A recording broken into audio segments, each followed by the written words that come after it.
नमस्कार, मैं ज्योति गर्ग। आप देख रहे हैं नारद वाणी। दोस्तों, ये महाकुंभ समाप्त हो गया, उसकी पूर्णाहुति हो गई। उनकी कल महाशिवरात्रि के अंतिम स्नान के साथ महाकुंभ की पूर्णाहुति होगी। एक सरकारी आंकड़ा है कि 65 करोड़ श्रद्धालुओं ने पवित्र संगम में स्नान किया। ये तो हमको लगता है कि ये भूत अभी तक के इतिहास में, दुनिया के इतिहास में ऐसा कोई आयोजन हुआ ही नहीं। कुंभ का तो ये है ही कि हर बार वो अपना पिछला रिकॉर्ड ही तोड़ता है। वैसा आयोजन तो पूरी दुनिया में होता नहीं है कहीं।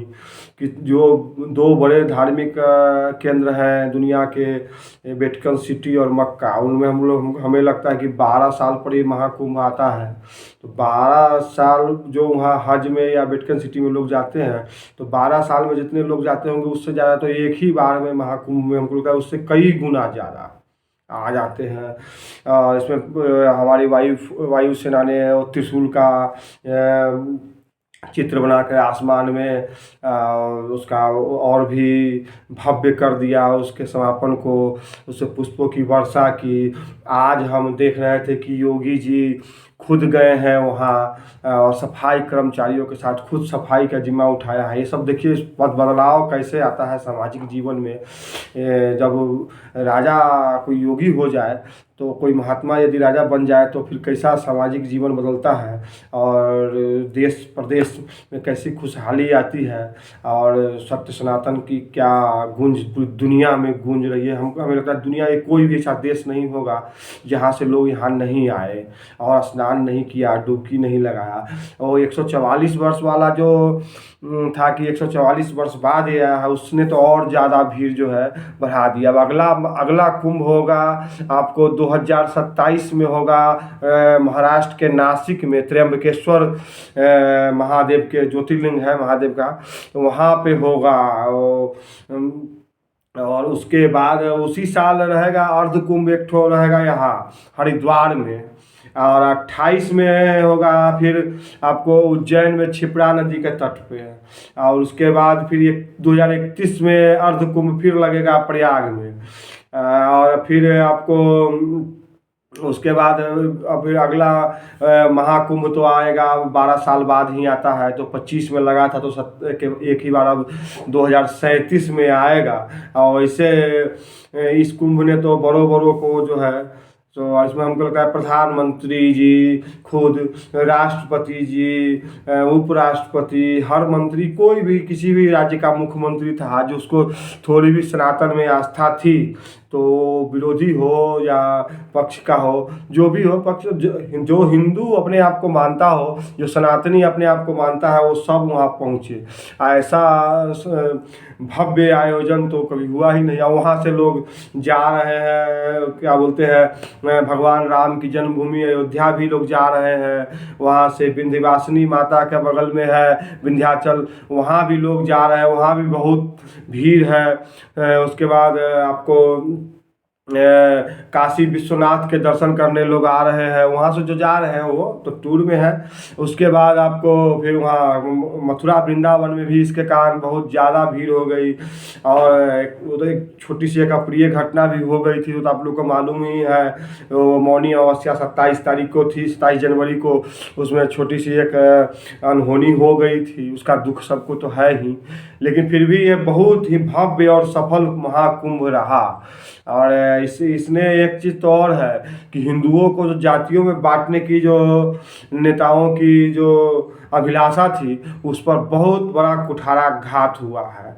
आप वैसे देखते हुएगा नेशनल चैनल सब पर भी, जो हिंदुओं को आपस में तोड़ना चाहते थे, बांटना चाहते थे, उन लोगों के अंदर तो ऐसी पीड़ा है जिसको आप मतलब क्या बताए। वो लोग तो कह रहे हैं कि हुआ कैसे, ऐसा तो हो ही नहीं सकता है। जो ये सब का कोई है जो कह रहा है कुंभ फालतू है।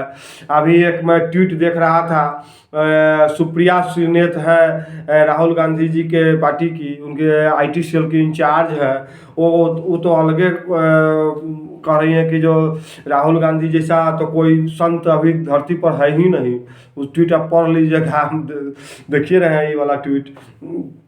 तो जो राहुल गांधी जैसा कोई संत ही नहीं धरती पर, आप बताइए। अब आप ही लोग बताइए कि ये कौन संत है जो कहता था कि जब मंदिर लोग या लड़के जाते हैं लड़की छेड़ने, और इतना बड़ा 70 करोड़ मैंने 65 करोड़ के लगभग जहाँ पर ये समागम हो गया हिंदुओं का, पवित्र संगम में डुबकी लगा लिया, वहाँ पर वो आया नहीं। इसलिए कौन नहीं आया तो आप लोग जानते ही हैं, क्योंकि उसको तो 13-14% वोट लेना है अपने भाईजानों का। इसलिए वहाँ आता तो उसको तो डर था कि हम वहाँ जाएंगे तो हमारा वोटे छीना जाएगा, भाग जाएगा वोट हमारा। तो उस डर से नहीं आया। तो अब तो चमचे सब जो होते हैं वो तो कुछ भी बोल सकते हैं ना। चमचों का कोई वो नहीं होता है कि जो क्या बोलना है, उसको तो बस चमचागिरी दिखाना है, टिकट लेना है। और टिकट लेकर लड़ी थी एक बार महाराजगंज से सुप्रिया से, 2% वोट आया था उसको, 2% वाली मैडम है वो, और इतना बात बनाती रहती है। तो क्या उधर 99 सीट आया और हार गई लगभग कांग्रेस, तो फिर भी वो उसका वीडियो तो वायरल हुआ था, आप लोग भी देखे होइएगा। तो इस प्रकार जो राक्षसी प्रवृत्ति के लोग हैं, जो धर्म को नहीं मानते हैं, धर्म में आस्था नहीं रखते हैं, उन लोग के लिए तो मुझे छाती पर सांप लौट रहा है कि ऐसा कैसा समागम हो गया। क्योंकि जाति में जो तोड़ना चाहते तो कुंभ में जाकर जाति गिन लेते। कुंभ में तो कोई जाति नहीं था, एक ही घाट पर एक ही बगल में सभी जाति के लोग स्नान कर रहे थे। तो इससे तो इन लोगों को कुठाराघात हुआ, इन लोग का राजनीति जो है सो बहुत पीछे चला गया। अब वहाँ से हम ऐसा हम नहीं कह सकते कि वो 65 करोड़ लोग जो गंगा में और संगम में स्नान करके आए हैं वो सब भाजपा को ही वोट दे देंगे।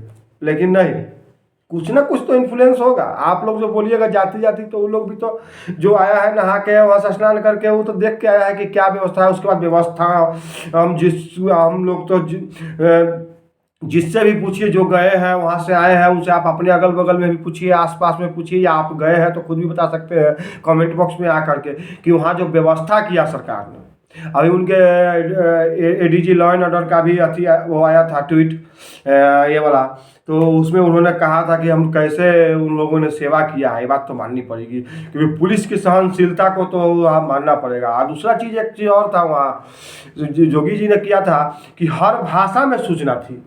भारत के हमको लगता है कि जो जितनी भी प्रचलित भाषाएं हैं, जैसे दक्षिण भारत से ये लोग आते हैं, उन लोग को हिंदी नहीं आती रहती है, तो उन लोग की भाषा में भी था। स्टेशनों पे, मेला के अंदर हर भाषा में सूचनाएं लगी हुई थी। ये सब करना एक जोगी ही कर सकता है और एक संत ही कर सकता है, क्योंकि उसे मालूम है कि जो संत की क्या चाह है, श्रद्धालु को क्या चाहिए। श्रद्धालु को क्या चाहिए वो तो एक महात्मा, एक संत, एक श्रद्धालु ही जान सकता है। अब जो अगले बार जो हुआ था तो दे दिया था, कमान सौंप दिया था आजम खान को, जो वो मेला प्रभारी था। तो समझिए रहे हो क्या व्यवस्था किया होगा। और इस बार जब एक संत ने उस व्यवस्था को संभाला, तो फिर इस बार का महाकुंभ आप लोगों ने देखा ही, हम लोगों ने देखा ही। तो हमको लगता है कि जो 65 करोड़ आदमी 45 दिन में एक जगह पहुंचना, ये तो असंभव सा लग रहा है। और उसका मैनेजमेंट है, उसका निस्तारण करना। लोग कहते हैं, बहुत रंग की बात बनाते हैं कि ट्रैफिक लग गया तो ये हो गया, जाम था तो ये महंगा था। अरे इतना लोग जब जुट जाएगा तो वो सब होगा ही होगा ना भाई, नहीं होने का कोई सवाल है। लेकिन जो भी हुआ है वो माँ गंगा और बाबा भोलेनाथ के कृपा से ही हुआ है कि इतना बड़ा गैदरिंग अच्छे से हो गया। महाशिवरात्रि के हाथ समापन हो गया। तो आप लोग को महाकुंभ की सफल शुभकामना के देता हूँ। मैं योगी जी को भी सफल शुभकामना दूंगा और मोदी जी को भी दूंगा कि इन दोनों के भी काफ़ी अथक प्रयास है।